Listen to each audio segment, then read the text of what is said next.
Nalunsad ang Cebu Action Plan na naglalaman ng mga polisiyang ipatutupad ng APEC member economies. Ang detalye ihahatid sa atin ni Jade Miguel live.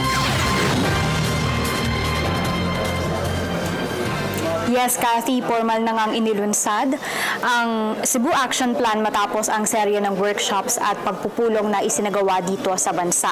Ang naturang action plan ang sinasabing magiging legasiya ng Pilipinas sa APEC, kasabay ng paglunsad ng naturang action.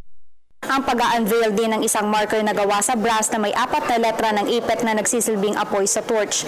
Ang naturang marker rin ay tanda ng matagumpay na pagbubuo ng isang konkretong polisiya para sa ekonomiya ng mga bansang miyembro ng APEC na i-endorso ng mga ministers sa APEC leaders. Ang 4 naman na haligi na sumusuporta sa torch ang sumusimbolo sa 4 na pillars ng CAP. Ang financial integration, financial reforms and transparency, financial resilience at infrastructure development and financing. Maliban pa rito, nagsagawa rin ng pagpirma sa Asia Region Funds Passport o ARFP Statement of Understanding ng mga lumahok na APEC member countries, kung saan 6 na signatories ang pumirma na kinabibilangan ng Australia, Japan, South Korea, New Zealand, Thailand at Pilipinas.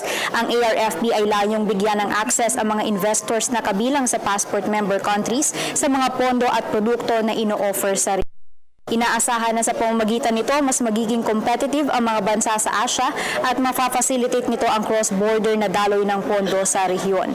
Samantala, mananatili namang bukas ang ARFP sa partisipasyon ng mga bansang kabilang sa Asia na nais sumali sa naturang kasunduan. At yan munang pinakahuling balita mula dito sa huling araw ng APEC Finance Ministers Meeting dito sa Lapu-Lapu City, Cebu. Kasamang RTVM at si Larry doon, ako po si Jade Miguel nag-uulat para sa Telebisyon ng Bayan.